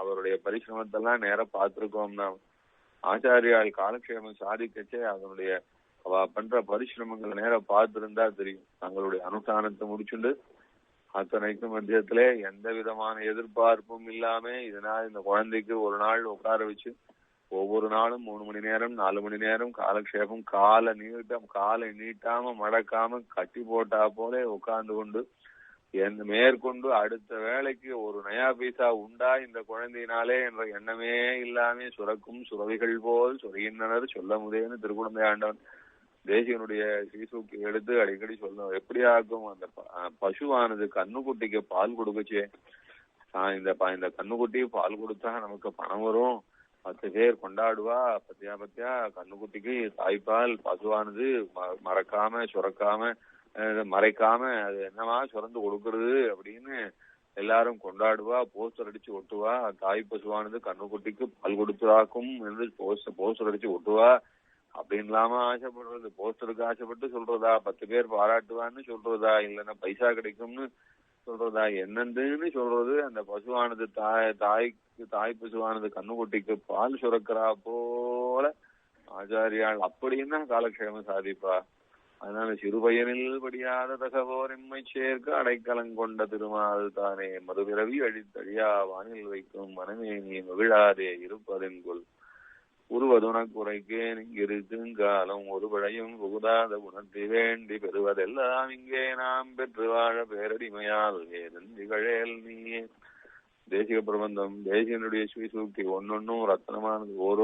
ஒரே ஒரு பாசுரத்தை மாத்திரம் இதுல இந்த பாசுரத்துல சொன்ன விஷயத்த நம்ம வாழ்நாள்ல பரிபூர்ணமாக கடைபிடிக்கணும் அப்படின்னு மாத்திரம் ஒருத்தன் பிரயத்தனப்பட்டான்னா அதுக்கு மேல அவனுக்கு வரக்கூடிய க்ஷேமம் எதுவும் கிடையாது. அந்த மாதிரியான பாசுரம். அதுல இந்த இடத்துல ஆச்சாரியாருடைய அந்த கிருபையை சொல்றாரு சுவாமி. சிறு பயனில் படியாத தகவோர் எம்மை சேர்க்க. ஆச்சாரியன் குழந்தைக்கு காலக்ஷேமம் சொல்லச்சே இந்த குழந்தை நன்னா இருக்கணும்னு ஆசை தவிர வேற ஒரு ஆசையும் பட தெரியாம உபதேசம். அந்த மாதிரி அந்த விளக்குடி வேதாந்தாச்சார் சுவாமி இந்த மீமாம்சா சாஸ்திரம் எல்லாம் உபதேசம் பண்ண போது அப்படி அவருடைய அனுஷ்டானத்தை அப்படி முடிச்சுண்டு அடுத்த அனுஷ்டானத்துக்கு மத்தியத்துல கிடைக்கிற நேரம் எல்லாம் இந்த குழந்தைக்கு செலவழிச்சு உபதேசம் பண்ணாருன்னு 500 ரூபாய அப்படியே கொண்டு போய் ஆச்சாரிய இடத்துல அந்த 14 வயசு குழந்தை கொடுக்குறான். அப்பா கிட்ட கொடுக்கல, அம்மா கிட்ட கொடுக்கல, வேற ஒண்ணுத்துக்கும் செலவு பண்ணல. அதே மாதிரி எந்த சம்பாவனை வந்தாலும் நேரம் விளக்குடி வேதாந்தாச்சாரியர்கிட்ட கொண்டு போய் கொடுத்துருவார். அதே மாதிரி முதல் வருஷம் பண்ணிட்டு அப்புறம் 2வது வருஷம் இதே மாதிரி சம்பாவனைகள்லாம் வந்து எல்லாத்தையும் சேர்த்து வச்சுட்டு என்ன பண்ணாருன்னா, அந்த விளக்குடி கோவில்ல பெருமாளுக்கு கஜராஜன் வாங்கி சமர்ப்பிக்கணும்னு ஆசை வந்துடுச்சு. இந்த விளக்குடி கோவில்ல பெருமாள் அப்படி கம்பீரமாக கஜராஜன் முன்னாடி போய் அதுக்கு பின்னாடி அது மாதிரி ஒரு யானை வாங்கி சமர்ப்பிச்சு எல்லாம் எதுவா இருந்தாலும் சரி பெருமாளுக்கு கம்பீரமா இருக்கணும், அழகா இருக்கணும், ஆச்சாரியாளுக்கு சௌகரியமா இருக்கணும் அப்படின்னு அது சின்ன வயசுலயே அது மாதிரி 14-15 வயசுல இந்த காரியம் பண்ணிட்டு இருந்தார் சுவாமி. அது இப்படி அப்புறம் மீமாம்சா, அப்புறம் குட்டி சாஸ்திரி சுவாமி எல்லா இடத்துலயும் அப்படி எல்லா மீமாம்சா வாசிச்சார், நியாயம் வாசிச்சார். அது சுப்பராய சுவாமி சுப்பராயாச்சாரியன்னு ஒருத்தர் இருந்தார் திருவையாறு காலேஜில், அவரிடத்துல போய் வியாக்கரணம் வாசிச்சார். அப்படி எல்லாரிடத்தும் வியாக்கரணம் யார் இடத்துல எல்லாம் அவள்லாம் அந்தந்த சாஸ்திரத்துல வசத்தியானவாளோ அவள் இடத்துல போய் அப்படி வாசிச்சார். எல்லாம் அப்படி வாசிச்சு சின்ன வயசுல 16 வயசுலயே மகாசூரர். அதனால அது தேரவந்தூர் வரதாச்சார்னா மகாஜானி. சின்ன குழந்தையிலேயே நல்ல ஜானி, நல்ல வார்த்தை, நல்ல பசுவா இருக்கான்னு எல்லாரும் கொண்டாடும்படியா இருந்த சுவாமி. அப்புறம் வேதாந்த காலக்ஷேபம் பண்றதுக்காக பெரியாண்டவன் திருநாட்டுக்கு வெளியிட்டார். அதனால பெரியாண்டவன் திருநாட்டுக்கு வெளி ஒரு 4-5 வருஷம் ஆயிடுச்சு. சின்னாண்டவன் அப்ப வெளில இருந்தார். அதனால சின்னாண்டவர் இடத்துல போய் ஆசிரியச்சு சின்னாண்டவன் இடத்துல பூர்ணமா காலக்ஷேபம் பண்ணி கொண்டார். சின்னாண்டவன் திருவடியிலேயே சரணாகதியும் பண்ணிட்டார். எல்லாம் முடிஞ்சு போச்சு 20 வயசுக்குள்ள. மொத்தம் எல்லா 4 சாஸ்திர காலக்ஷேபமும் முடிஞ்சு போச்சு. வேதாந்த காலக்ஷேபம் உள்பட அது வேதாந்த காலக்ஷேபமும் எல்லாம் கிரந்த ஜபசயம் ஸ்ரீபாஷ்யம் உள்பட கீதாபாஷ்யம் உள்பட இன்னும் வாசிக்க வேண்டிய தத்துவமுக்தா கலாம் அதிகரண சாராவளி உள்பட எல்லாம் சின்னாண்டவன் கிட்ட பரிபூர்ணமா காலக்ஷேபமாயி சரணாகதியும் ஆயிடுத்து. அப்புறம் சரணாகதி ஆன உடனே சின்னாண்டவன் இடத்துல இவ்வளவு நமக்கு எல்லாம் பண்ணி கொடுத்த இப்ப ஆச்சாரியரை விட்டு போகக்கூடாதுன்னு எண்ணம் வந்து கொடுத்து. ஆச்சாரியர் நாமெல்லாம் காலக்ஷேபம் பண்றதுக்கே ஆச்சாரியாள்கிட்ட வரமாட்டோம். அப்படியே வந்தாலும் காலக்ஷேபம் ஆச்சா போச்சான்னு முடிச்சுண்டா திருப்பியும் ஆச்சாரியாளிடத்துல அவரோட நம்மளால இருக்க முடியாது சுவாமி, நாம் நம்ம காரியத்தை பார்க்க போயிடுவோம். இவருக்கு இவ்வளவு காலக்ஷேபம் சாதிச்சு இவ்வளவு ஆத்ம ஞானத்தை கொடுத்து சாட்சாத் இந்த ஆத்மாவுடைய பாரத்தை எல்லாம் ஏற்றுக்கொள்வதான அந்த பிரபத்தி என்கிறதான அனுஷ்டானத்தையும் பண்ணி வச்சு இனிமேல் இந்த ஆத்மா செய்ய வேண்டிய ஒரு காரியம் கிடையாது. கிருதகிருத்தியன் என்று சுவாமி தேசிகன் சொல்லுவார், கிருதார்த்தன் அப்படின்னு சொல்லுவார். அதுபோல செய்ய வேண்டியதெல்லாம் செய்யாச்சு, பெற வேண்டியதெல்லாம் பெற்றாச்சு. இவ்வளவும் நடந்தது ஆச்சாரியராலே, சின்னாண்டவனாலே, ஸ்ரீமத் பாதுகா சேவக ராமானுஜ மகாதேசிகனாலே. அப்பேற்பட்ட ஆச்சாரியருடைய நிழல் இருக்கிற இடத்துல இருக்கணும். நாம் நமக்கு இந்த பிரபஞ்சத்துல வேற ஒரு இடம் வேண்டாம். நமக்கு காசின்னு சொல்லுவா, பத்ரிகாசிரமம்னு சொல்லுவா, இன்னும் புண்ணியக்ஷேத்திரங்கள்னு சொல்லுவா. சில பேர் நிலப்புலன்கள் இருக்கிறதுனால அங்கங்க கிராமங்கள்ல போயிருப்பா. பார்த்தாடு முதல்ல தேரவந்தூர்ல இருக்கிற மொத்த சொத்தையும் வித்தர். அவருக்கு சில நிலப்புலன்கள்லாம் இருந்தது தேரவந்தூர்ல, எல்லாத்தையும் வித்தார். அவர் வித்துட்டு பைசா என்ன கிடைச்சதோ அந்த பைசாவை எடுத்துன்னு வந்து ஸ்ரீரங்கத்துல சின்னாண்டவனை தினம் சேவிச்சுண்டு சின்னாண்டவனுடைய திருவடி நிழல்ல அந்த நிழல்ல இருக்கிற சந்தோஷம்தான் நம்ம இந்த ஆத்மாவுக்கு சுகம்னு ஸ்ரீரங்கத்துல அங்க ஒரு வீடு வாங்கிட்டார். ஸ்ரீரங்கத்துல உத்தரவீதியிலன்னு சொல்லுவா, கீழ் உத்தரவீதி ஒரு வீடு வாங்கிட்டார் சுவாமி. அப்புறம் அந்த வீட்டுல ஒரு திருமாளிகை வாங்கிட்டார். அந்த திருமாளிகையிலேயே அப்பா அம்மா எல்லாரையும் கொண்டு வந்து குடி வச்சார். சுவாமிக்கு இதனால கல்யாணம் ஆயிடுத்து. கல்யாண பத்னி எல்லாரையும் அழைச்சுன்னு ஸ்ரீரங்கத்துல கொடுத்து நான் வச்சுட்டு சுவாமி ஆத்துல இருக்கிறது கொஞ்ச நேரம் தான். எப்பவும் சின்னாசிரமத்துல சின்னாண்டவனுடைய சின்னாண்டவன் அதுக்குள்ள சஞ்சாரம் எல்லாம் முடிச்சுன்னு வந்தாச்சு. சின்னாண்டவன் முதல்ல அவர் நிறைய சஞ்சாரம் பண்ணியாச்சு. காஞ்சிபுரம் எல்லாம் நிறைய க்ஷேத்திரங்கள சஞ்சாரம் பண்ண, தமிழ்நாடுதான் சஞ்சாரம் பண்ணார். பெரியாண்டவன் மைசூர் சோசலை வரைக்கும் போய் சஞ்சாரம் பண்ணிட்டு வந்தார். ஆனா சின்னாண்டவன் மைசூர் சோசலை எல்லாம் போகல. இந்த பக்கம் தமிழ்நாடு பூராவும் சஞ்சாரம் பண்ணிட்டு அதுக்குள்ளயும் திரும்பி கொஞ்சம் அசக்தியா இருந்ததுனால திரும்பி சின்னாசிரமத்திலேயே இருந்து கொண்டு காலக்ஷேபங்கள் சாதிச்சுண்டு ஆச்சாரியம் பண்ணிட்டு எழுதியிருந்தார். அப்பொழுது சுவாமி அங்க சின்னாசிரமத்திலேயே கொடுத்தார். சுவாமியினுடைய மாமனார் பெயர் கூட திருக்குழந்தையில ஐயங்கார் வீதின்னு ஒண்ணு உண்டு. ஐயங்கார் வீதியில அண்ணா சுவாமி என்கிற அண்ணா சுவாமி ஐயங்கார்னு ஒரு சுவாமி, அந்த சுவாமியினுடைய குமாரத்தை செங்கமலம் மாநில அந்த சுவாமி கல்யாணம் ஆச்சு. வாணிகிரகணம் பண்ணிக்கொண்டு ஸ்ரீரங்கத்துல சின்னாசிரமத்துக்கு தினமும் வெள்ளி ஆயிடும். சின்னாண்டவன் சின்னாண்டவனுக்கு கைங்கரியம் பண்ணணும், அங்கேயே அவர் காலக்ஷேபம் சொல்லுவார், அதையே கேட்டுட்டு இருக்கணும், வேற எங்கேயும் இருக்கக்கூடாது அப்படின்னு. என்ன சுவாமி ஜீவனத்துக்கு என்ன பண்ணுவார், அதை பத்தி விசாரமே கிடையாது.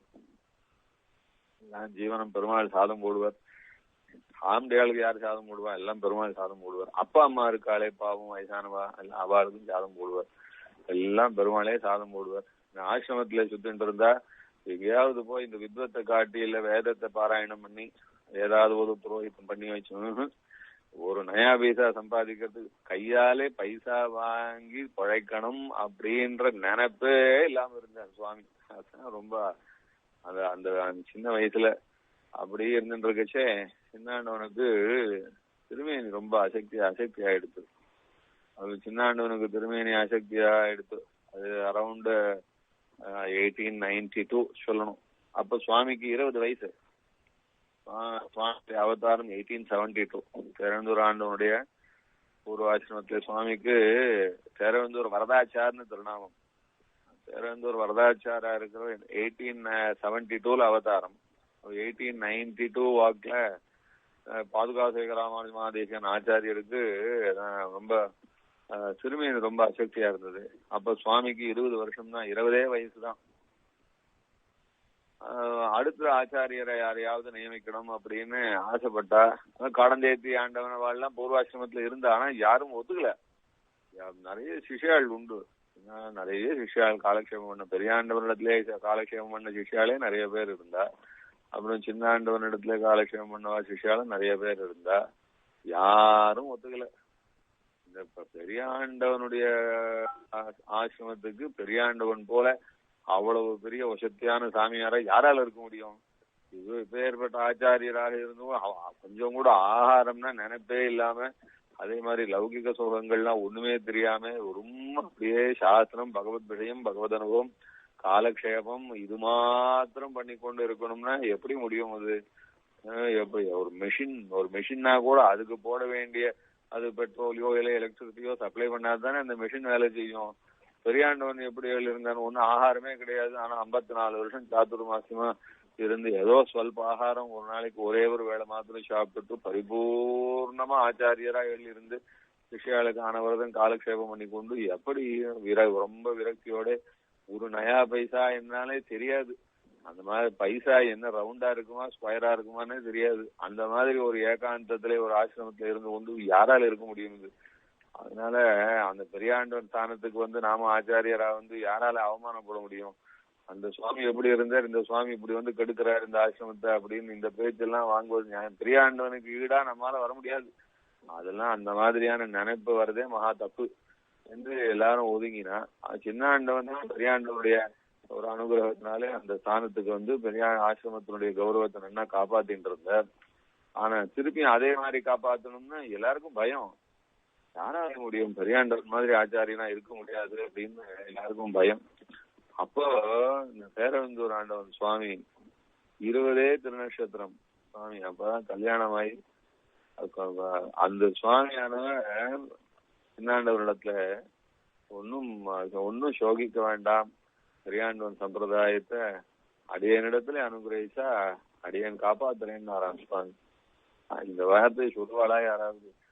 வழுத்தூர் ஆண்டவன் எப்படி 20 வயசுல பிரம்மச்சாரியாவே இருந்து சன்னியாசம் வாங்கினுட்டாரோ, அது மாதிரி இந்த சுவாமி 20 வயசுல இவருக்கு அப்ப கல்யாணமும் ஆயிடுத்து. இவருக்கு 20 வயசுல. பெரியாண்டவனும் அப்படிதான் சின்ன வயசுல அவர் 20 வயசுல சன்னியாசம் வேணும்னு கேட்டார்.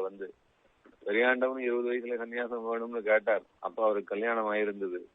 அப்ப அவர் திருத்துறைப்பூண்டி ஆண்டவன் கொடுக்க மாட்டேன்னுட்டார். அதுக்கு அடுத்தது அதுக்கு முன்னால வழுத்தூர் ஆண்டவன் 20 வயசுல அவர் ஆத்து கல்யாணம்னு நடக்க போறதுன்னு கேள்விப்பட்ட உடனே ஆத்து விட்டு ஓடி போயிட்டாரு. இந்த கல்யாணமாவது சம்சாரமாவது ஆச்சரியமாக பகவத் அனுபவம் இருக்கு, ஆத்மாவுக்கு அனர்த்தமான விஷயம் என்னத்துக்குன்னு அந்த மாதிரி ஒரு மனோபாவம். எல்லாரும் அப்படி இருக்கணும்னு கிடையாது. அந்த சுவாமிக்கு அவ்வளவு வைராக்கியம்.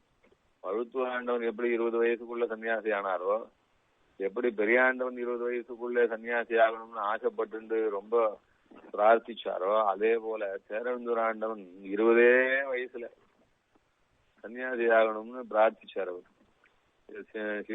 சின்னாண்டவனை பிரார்த்திச்சார். அவன் சின்னாண்டவனுக்கும் ரொம்ப ஆசையா இருந்தது. நல்ல சத்பாத்திரம், மகாமேதாவி, இந்த உண்மையான வைராகியத்தோட இருக்கான். லௌகிக சுகங்கள்லாம் கொஞ்சம் கூட லட்சியம் கிடையாது. நல்ல ஆச்சாரிய பக்தி. ஆசிரமம் அந்த சின்னாண்டவனுடைய நிழலை விட்டு அண்ணன் என்னடா போக பிடிக்காது சுவாமிக்கு. அந்த மாதிரி ஒரு ஆச்சாரியாள்னு எப்ப பார்த்தாலும் ஆச்சாரியாலே நினைச்சுண்டு அந்த மாதிரியான ஒரு மனோபாவம், ரொம்ப பரிசுத்தமான மனசு. அதனால இந்த 20 வயசு இந்த பையனுக்கு சன்னியாசம் கொடுத்துடலாம் தீர்மானம் பண்ணிட்டார் சின்னாண்டவன். அவர் சன்னியாசம் கொடுக்கறதுக்கு தயாரா தான் இருந்தார். ஆனா அந்த ஸ்ரீரங்கத்து மனுஷாள் ரொம்ப வம்பளக்க ஆரம்பிச்சுட்டார். என்ன அநியாயம், இந்த சின்னாண்டவன் இந்த மாதிரி இப்படியா பண்ணுவார்? இவர் ஆசிரமத்துக்கு வரச்சே இவர் எப்படி 58 வயசுக்கு வந்தார், பையனுக்கு அடுத்த ஆசிரமத்துக்கு கொடுக்குச்சு 20 வயசுல கொடுக்குறாரு. இவர் இப்படியா ஒரு சன்னியாசம் கொடுப்பா? 20 வயசு பையனும் கொடுத்தா இந்த பையன் இப்ப என்ன பண்ணுவானவன்? சம்பிரதாயத்துக்கு ஆளா இல்ல, எத்தனை பேர் பெரியவாள்லாம் இருக்கா, எல்லாத்தையும் விட்டுட்டு இந்த சின்ன பையனுக்கு கொடுக்கணும்னு இப்படி ஒரு சதி பண்றாரு. இந்த மாதிரி பண்ணலாமா இந்த மனுஷன்? அப்பா அம்மா வேற இருக்கா. இந்த இவருக்கு வேதாந்தாச்சிருக்கு, தேரந்தூர் வரதாச்சாருக்கு, அவருக்கு அப்பா அம்மா இருக்கா, வயசானவா அப்பாவும் அப்பா அம்மா இருக்கா. அவளையும் விட்டுட்டு இன்னும் அப்பதான் ஆம்பியா, இப்போ புது பாவம் சின்ன பொண்ணு, இவளுக்கு இந்த மாதிரி பண்ணலாமா, இந்த காரியம் பண்ணலாமான்னு ஒரே வம்பளப்பாய் போச்சு ஸ்ரீரங்கத்துல. பார்த்தார் சின்னாண்டவன், ஐயோ இது வேண்டாம், இவ்வளவு பேர் வம்பளக்குற மாதிரி ஒரு காரியத்தை நாம் ஏன் செய்யணும்னு சொல்லிட்டு இந்த சுவாமி நிச்சயமா இவர் ஆண்டவன் ஸ்தானத்துக்கு வர வேண்டியவர் தான். ஆனா இருந்தாலும் இப்பொழுது காலம் பிராப்தமாகல. அதனாலே பெரியாண்டவன் அனுகிரகத்திலே இவருக்கு தகுந்த காலம் வரச்சே இது பிராப்தமாகட்டும்னு அனுகிரகிச்சுட்டு பேசாம இருந்துட்டார். சன்னியாசம் கொடுக்குறேன்னு சொன்னவர் ஊர் வம்பளப்ப பார்த்தார். சரி, அவ பேசச்சே ஊர் வம்பள ஒண்ணு சொல்லிருக்கு, ரொம்ப தர்மமா இருந்தாலும் ஊர் வம்பளப்புக்கு பயந்துதான் காரியம் பண்ணணும்னு சொல்லியிருக்கு. அஸ்வர்கியம் லோக வித்விச்சம் தர்மம் ஆச்சரேன்னு மனு சொல்லியிருக்கிறது. லோக வித்வேஷம் அப்படின்னா ஊர்ல எல்லாரும் வெறுக்கிறா அப்படின்னா அந்த காரியத்தை பண்ணாத. தர்மமப்பி ஆச்சரேன்னு அப்படின்னு, அது நல்ல காரியமா இருந்தாலும் சரி, ஊர்ல எல்லாரும் வெய்யறான்னா அந்த நல்ல காரியத்தை பண்ணாதேன்னு சொல்றாரு மனு. அது மாதிரி சின்னாண்டவனும் அடுத்த ஆச்சாரியரை அவசியம் ஸ்தாபிச்சுட்டு இருக்கணும் திருநாட்டுக்கு. ஆனா ஊர் இந்த மாதிரி பேசுறதுன்றதுனால அப்புறம் 1894 அடுத்த ஆச்சாரியரை ஒத்தரையும் நியமிக்காம தை மாசம் சுக்ல சப்தமியில இதே வருஷத்துல 1894 திருநாட்டுக்கு வெளியாச்சு. திருநாட்டுக்கு ரொம்ப சோகம் தான். அடுத்த ஆச்சாரியர் இனிமேல் பெரியாண்டவன் அனுகிரகத்திலே வந்தாதான் உண்டுன்ற வருத்தத்தோட திருநாட்டுக்கு வெளியாச்சு. அதுக்கப்புறம் 12 வருஷத்துக்கு ஆசிரமத்துல ஒரு ஆச்சாரியரும் வரல. முன்னே சொன்னேன் நான், அது 1894 ஒருத்தரும் வரல. அதுவும் அப்ப ஒன்னும் சொத்து இருக்கிற ஆசிரமம் கிடையாது. யாரும் பைசாவையே பார்க்காத ஆச்சாரியாளாச்சே. அதுவும் பெரியாண்டவன் பைசா வட்டமா இருக்குமா ஸ்கொயரா இருக்குமானே பார்க்காதவர் அவர். அந்த மாதிரி ஆசிரமத்துல அப்போ ஒன்னும் சொத்தும் கிடையாது. சம்பிரதாயம் தான், ஞானம் தான் சொத்து, சிஷ்யால் தான் சொத்து, சிஷ்ய சமிருத்தி தான் அப்போது பெரிய ஐஸ்வர்யம். அதை தவிர வேற ஒன்றும் கிடையாது. அப்படி இருக்கிற அந்த ஆசிரமத்துக்கு வெறும் சன்னியாசியாகவும் பரிபூர்ண விரக்தராகவும் வருவதற்கு யாராலையும் முடியல. 12 வருஷத்துக்கு ஆளே கிடையாது. அதனால அங்க திருவாராதனத்துக்கு யார் சுவாமி இருந்தா ஆச்சாரியால் இல்லாம அது சேரந்தூர் ஆண்டவனே தான். அவரே தான் பூர்வாசிரமத்துல அந்த வரத வேதாந்தாச்சார் சுவாமி அது 12 வருஷம் அவரே ஆசிரமத்திலயும் சின்ன ஆசிரமத்திலையும் பெரிய ஆசிரமத்திலையும் பிருந்தாவன ஆராதனை பண்ணி கொண்டு பாதுகைகள் ஆராதனத்தை பண்ணி கொண்டு தொழில் இருந்தார். அவர் பிரசாதம் எல்லாம் அவரே ஆத்துல இருந்து அரிசி எடுத்துன்னு பிரசாதம் பண்ணி ஆச்சாரியாளுக்கு சமர்ப்பிச்சுட்டோ அந்த மாதிரி பண்ணிட்டு இருந்தார் சுவாமி. ஒரு இன்னைக்கு ஆசிரமம் இப்படி பெரிய ஆசிரம சம்பிரதாயமானது விட்டு போகாம அது திடீர்னு ஒரு நாள் காணாம போச்சுன்னு இல்லாம இன்னைக்கு ஜகத்துல எவ்வளவு பெரிய இன்ஸ்டிடியூஷனா இருக்கு என்றால் அதுக்கு முக்கியமான காரணம் என்ன? அந்த ஒரு 12 வருஷம் நடுவுல வரதாழ்வான் எப்படி 14 வருஷம் பாதுகையை ஆராதிச்சுட்டு இருந்ததுனாலே ராமராஜ்யம் விஸ்தரிச்சதோ அது போல அது போல இன்னைக்கு இந்த பாதுகா ராஜ்யம் நம்முடைய ஆண்டவன் சாம்ராஜ்யமானது விஸ்தரிப்பா இருக்குன்றதுக்கு காரணமா என்னவா இருக்கணும்னா அந்த 12 வருஷம் இந்த வரதாச்சார் சுவாமி ரொம்ப பரிபூர்ண பக்தியோட ஆசிரம சம்பிரதாயமானது மேற்கொண்டு அபிவிருத்தி ஆகணும், விட்டு போக கூடாது, அது பாதுகாராதனம் இருக்கக்கூடாது என்று அவ்வளவு பக்தியோட ஏகாந்தமாக அவர் ஆராதனம் பண்ணி கொண்டிருந்த பிரபாவம் தான் இது. அந்த பரதாழ்வானுடைய 14 வருஷம் ஆராதனம் போல பேரழுந்தூர் ஆண்டவனுடைய 12 வருஷம் ஆராதனம், பாதுகாராதனம், சின்னாண்டவன் பெரியாண்டவனுடைய பாதுகைகளை ஆராதிச்சு கொண்டு பிருந்தாவனத்தை ஆராதிச்சு கொண்டு எப்பேற்பட்ட ஆச்சாரியாள், எப்பேற்பட்ட அவள் காலக்ஷேபம் சாதிச்ச இடம், அவ பொன்னடிபட்டு வாழ்ந்த இடம் இது. இந்த இடத்துக்கு ஈடு கிடையாது. அயோத்தியிலே ராமன், மதுரையிலே கிருஷ்ணன், துவாரகையிலே கிருஷ்ணன் என்றெல்லாம் சொன்னா அதெல்லாம் விட சக்தியான பவித்திரமான ரொம்ப ஆத்ம சாந்தி நிறைய இருக்கக்கூடிய இடம் எதுன்னா பெரியாண்டவன் சின்னாண்டவன் இந்த மகாத்மாக்கள் இங்கே சஞ்சரித்த இந்த பூமி தான், இந்த ஆசிரமம் தான். அந்த விசுவாசமும் அந்த பக்தியும் கொஞ்சம் கூட குறையாம, ஒரு நாளும் குறையாம 12 வருஷம் ஏகாந்தமா எப்படியாக்கும் ஒரு வனாந்தரத்திலே ஒரு ரிஷியானவர் தன்னுடைய உபாசமே பிரதானமாக இருப்பாரோ அதுபோல இப்பவும் கூட பார்க்கலாம். மேலூர் ரோட்ல இருக்கிற சின்ன ஆசிரமம் பெரிய ஆசிரமம் வனாந்தரத்துல இருக்கிற ஆசிரமம் போலதான் இருக்கு இப்போ. அதுக்கப்புறம் இன்னும் இப்ப 140 வருஷம் கழிச்சு அப்ப எப்படி இருக்குன்னா அன்னைக்கு எப்படி இருக்கும் பாத்துக்கோங்க. அந்த சமயத்துல அந்த 130-140 வருஷம் முன்னாடி அந்த வனாந்தரத்திலே இருந்தான அந்த ஆசிரமத்திலே வேற ஒரு பிரயோஜனமும் தெரியாம சம்பாதிக்க எண்ணம் இல்ல, குடும்பத்தை பத்தி எண்ணம் இல்ல, எந்த பத்தி விசாரம் இல்ல, ஆச்சாரிய பக்தி மாத்திரம்னு இருந்த அந்த ஒரு தபஸ் மாதிரியாக்கும் பேரழுந்தூர் ஆண்டவருடைய அந்த ஆராதனம். அந்த ஆராதனத்தினுடைய பலம் தான் 14 வருஷம் பாதுகாராதனம் பரதாழ்வாந்து, 12 வருஷம் பேரழுந்தூர் ஆண்டவனுடைய ஆச்சாரிய பாதுகாராதனம். இந்த பெரியாண்டவன் சின்னாண்டவருடைய பாதுகாராதனம் தான். அந்த ஆராதனத்தினால பின்னாலே இருக்கிற ஆசிரமம் ரொம்ப விசேஷமா இருக்கு. அதனால அந்த ஒரு உறுதியும் அந்த விடாப்படியும் ஆச்சாரிய பக்தியும் பெரியாண்டவன் சம்பிரதாயத்திலே பாதுகாராதனம் நிற்க கூடாது. நம்ம ஆச்சாரியன் சின்னாண்டவன் பாதுகாராதனமே எல்லாத்தையும் சாதிச்சு கொடுக்கும் அப்படின்னு சொன்ன வார்த்தையில இருந்த அந்த பரிபூர்ண பக்தி அதைத்தான் பார்க்கணும். இன்னைக்கு நாம் பாதுகாராதன ஆசிரமத்திலே விடாம நடக்கிறதுன்னா இன்னைக்கு ஆண்டவன் சம்பிரதாயம் இன்னைக்கு ஒரு சம்பிரதாயமா உலகத்துல இருக்குன்னா அது அன்னைக்கு விட்டு போகாம இருக்குன்னா நிச்சயமா அது பேரழுந்தூர் ஆண்டவனுடைய அந்த 12 வருஷ பிரயத்தனத்தை தான் சொல்லணும்.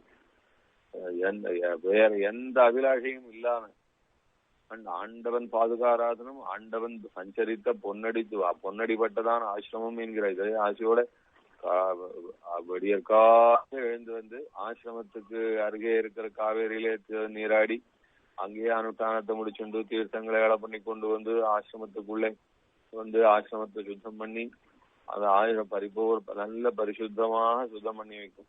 இந்த ஆசிரமத்தை குப்பியும் சத்தியமா வச்சு நடுவுல சன்னதி மாத்திரத்தையும் அப்படி லேசா பெருக்கப்பட்டு ஒரு விளக்க போட்டு மணி அடிச்சுட்டு போறது வழக்கம் இல்ல. அந்த ஆசிரமம் அது அப்படியே சுத்தம்னா எப்படி அந்த சுத்தி தான் உண்மையான ஆராதனம். அந்த பளிச்சுன்னு வச்சுக்கிறது தான் ஆராதனம். கோவில் ஆராதனம், பாதுகாராதனம், ஆசிரம ஆராதனம். அதனால சுத்தமாக வச்சு பெரியாசிரமத்தையும் சின்னாசிரமத்தையும் சுத்தப்படுத்தி கொண்டு அதுக்கப்புறம் பாதுகாராதனத்துக்கு அதுக்காக பிரசாதத்தை தயார் பண்ணி பாதுகைகளுக்கு பிரசாதம் பண்ற வழக்கம் இல்லை. ஆனா பெரியவாள் ஆராதிச்ச பெருமாள் இருந்தார் இல்லையா, சாலக்கிராம மூர்த்திகள், அவளுக்காக பிரசாதம் பிருந்தாவனத்துக்கு சமர்ப்பிக்கச்சே பிரசாதம் சமர்ப்பிக்கிற வழக்கம். அதனால அதுக்காக பிரசாதத்தையும் தானே தயார் பண்ணி திருமலப்பள்ளி தானே தயார் பண்ணி அது மாதிரி சமர்ப்பிச்சுட்டு கிரந்தங்களை சேவிச்சு கொண்டு அதுக்கப்புறம் மத்தியானம் ஆத்துக்கு போனான்னா ஆத்துக்கு போய் மாத்தியானிகத்துக்காக நீராடி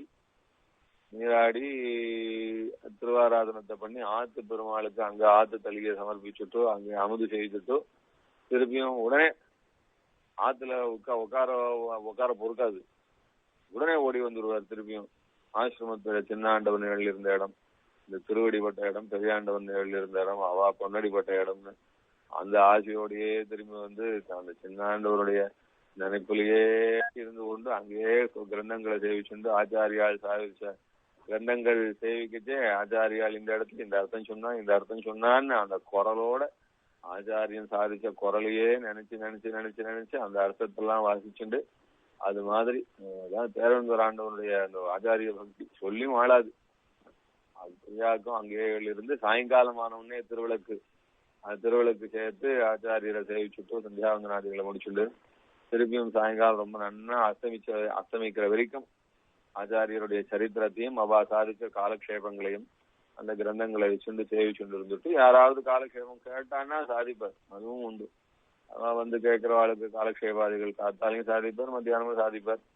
அது மாதிரி சாதிச்சுன்னு எடுத்துட்டு திருப்பி சாயங்காலம் நன்னா அஸ்தமிச்சாவிட்டு ஆத்துக்கு வெள்ளி ஆத்துல பெருமாளுக்கு கண்டரோட பண்ணிட்டு ஒரு வாரம் சாப்பிட்டாருன்னா அடுத்தது நேரம் ஆத்துல உட்கார மாட்டார். அடுத்தது ஆத்துல உட்கார்ந்து ஆம்பியாரோட கதை பேசுறது இல்ல ஃப்ரெண்ட்ஸோட கதை பேசுறது இதெல்லாம் ஒண்ணும் கிடையாது. நேரம் அடுத்த கதை என்னன்னா நேர பெரிய பெருமாள் சன்னதிக்கு போயிடுவார். பேரவந்தூர் ஆண்டவன் பெரிய பெருமாள் சன்னதியிலே போய் பெரிய பெருமாள் சன்னதியை சுத்தப்படுத்துறது. அதான் அந்த சன்னதியை சுத்தமா வச்சுட்டாதான் திருப்தி.